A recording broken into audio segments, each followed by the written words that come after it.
All right, everyone, welcome back. Today I'm excited to be looking at some images by some of my friends here in the Bay Area. Their names are Arabella and Elle, and they are together the Weekend Creative. So they're based here in San Jose, which is where I am, and we are going to be taking a look at these beautiful photos that they sent me to play with. So we're going to go ahead and get started with this one. I don't start with blue bubble gum because I know it's too blue for this shot.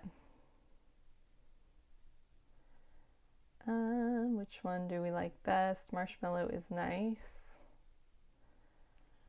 Okay, let's go with marshmallow. And there's not much I would do to this, but I might just decrease the contrast a little bit by playing with these levels. And let's see, does it look better a little bit cooler?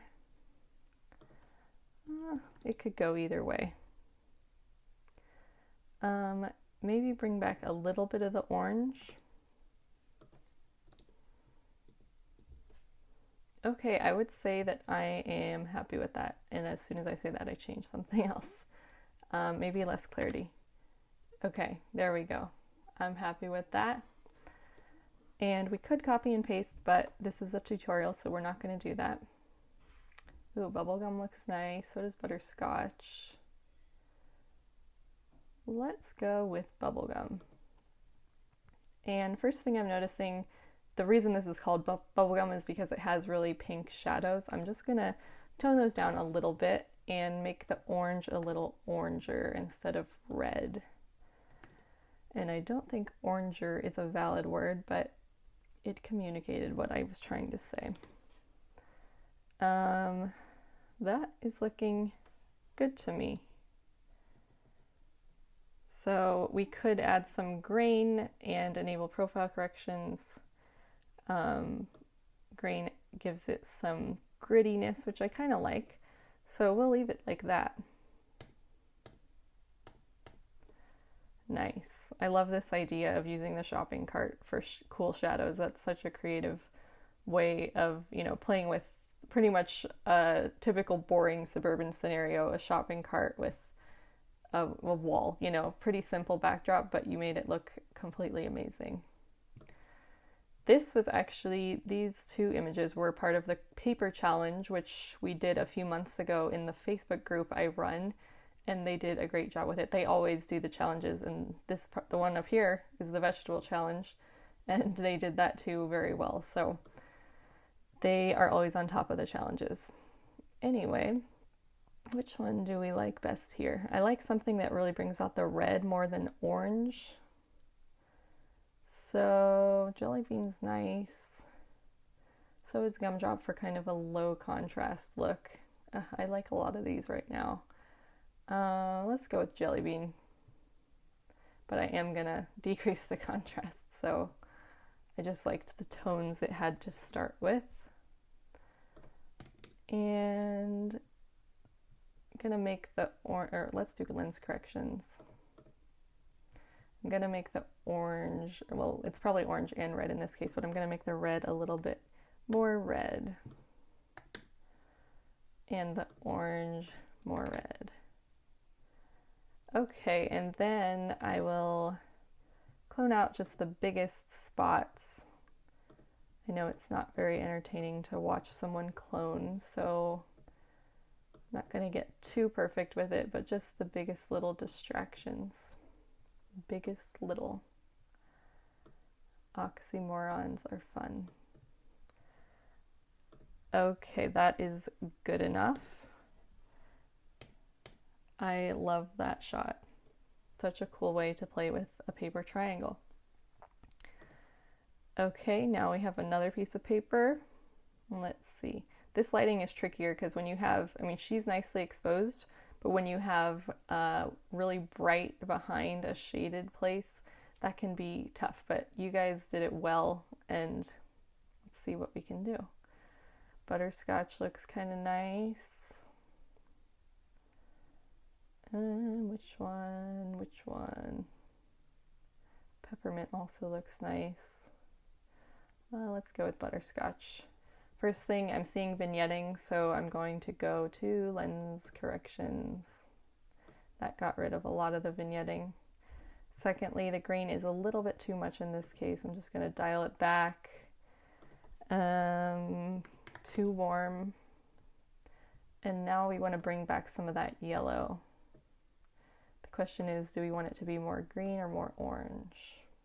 I think we want it to be more orange. And what if we add more red shadow? That looks nice. I'm just trying to see if we can separate the green from the piece of paper, which we can. So make her dress a little less saturated as well as the grass. Then let's make the blue a little bit warmer, like a more tealy blue. Lastly, it's probably not last actually. I always change something else. Just desaturating that a little bit, maybe make it more red. And what if I make it brighter? No, I kind of liked it darker with a more muted look. So that is how I would leave that one. And just to see what these two look like together. Oops, that is not what I wanted. Reference mode. No, come on. Okay, those two, they look like they're part of the same series. I mean, it's clearly different color scheme, but they could belong together on a blog post page. Anyway, on to my favorites, the vegetable series. Oh, actually, you know what? We could, for the sake of order, go to this one next because it's part of the same shoot.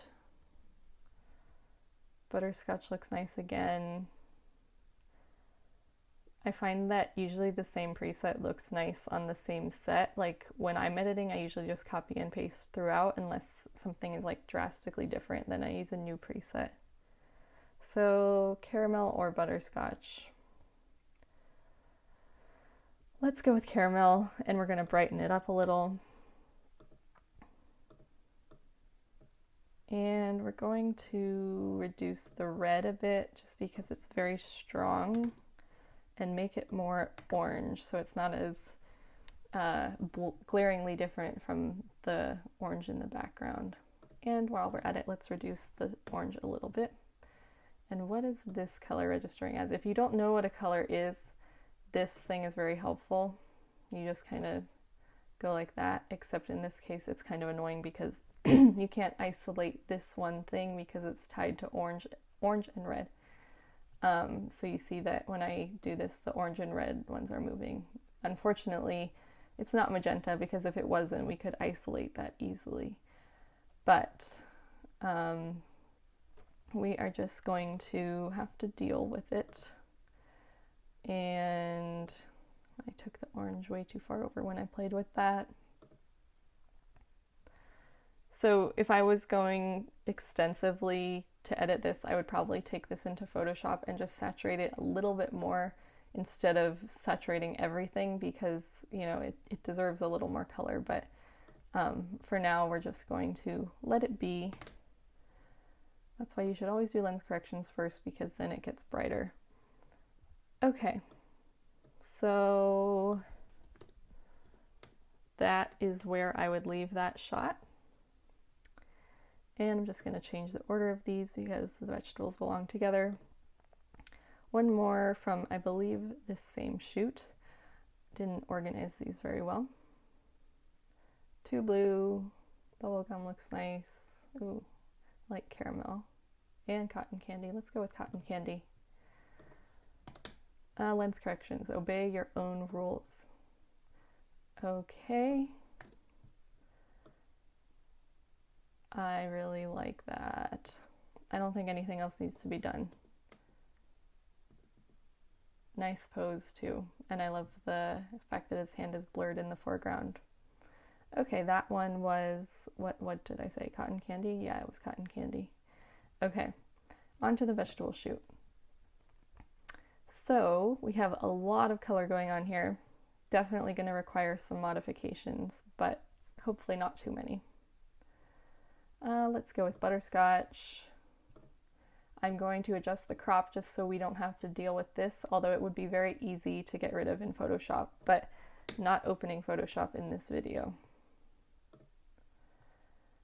Okay, and now again, do we want the the red to be more orange or more pinkish? So I'm gonna drag it this way. I'm not liking it on the pink side as much, but that's my personal style. Just saturating it a little more. And what happens if we decrease this? It's mostly her face, but that's pretty good. And I'm just gonna make it a little bit more low contrast and get rid of the clarity.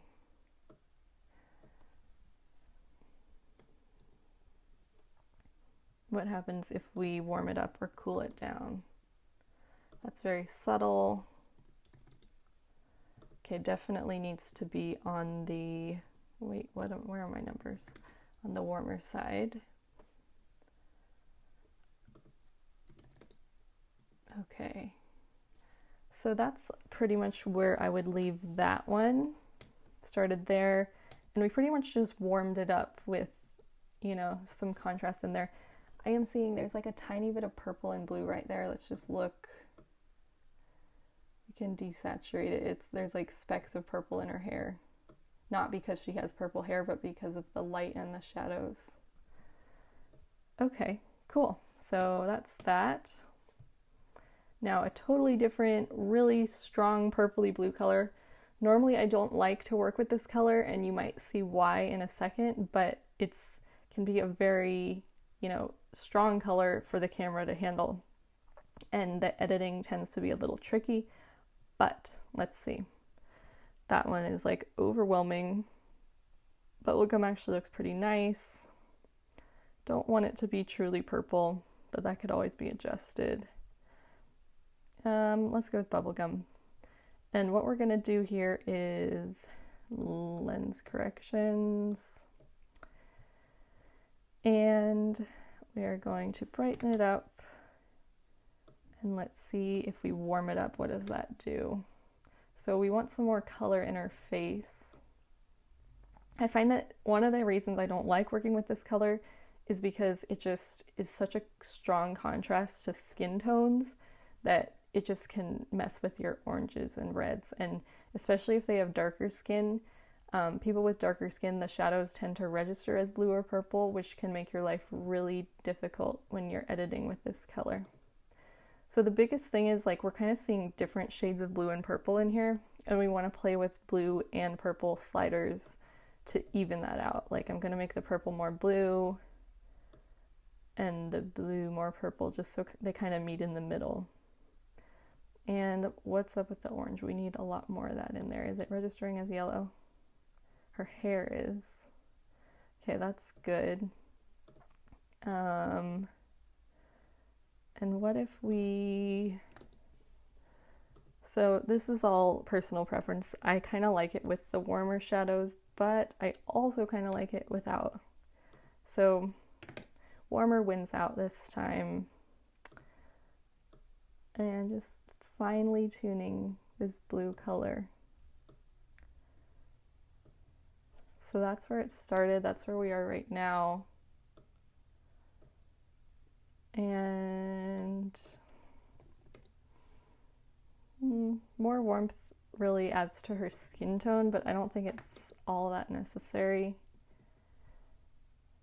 So yeah, I think we'll leave it there. This is a color that I don't like working with because I feel like I'm not happy with the edit, maybe just because it doesn't fit in my particular color scheme, but I don't know. I think for what the color is, it was manageable in this case, but in general, I try to avoid this color. So that's where we're going to leave this off. That was the Weekend Creative. Be sure to check them out on Instagram and check out their website because they have a lot of fantastic resources for photographers and other creatives. They just have a lot of inspiration and tips and tutorials, that kind of thing. And congratulations to them because they just leased a studio for their business right here in Campbell in the South Bay. And yeah, I'm super happy and excited for them. So be sure to follow their stuff because I'm sure it's just getting better from here. And thanks for watching. Be sure to subscribe, and the link to the presets is in the description.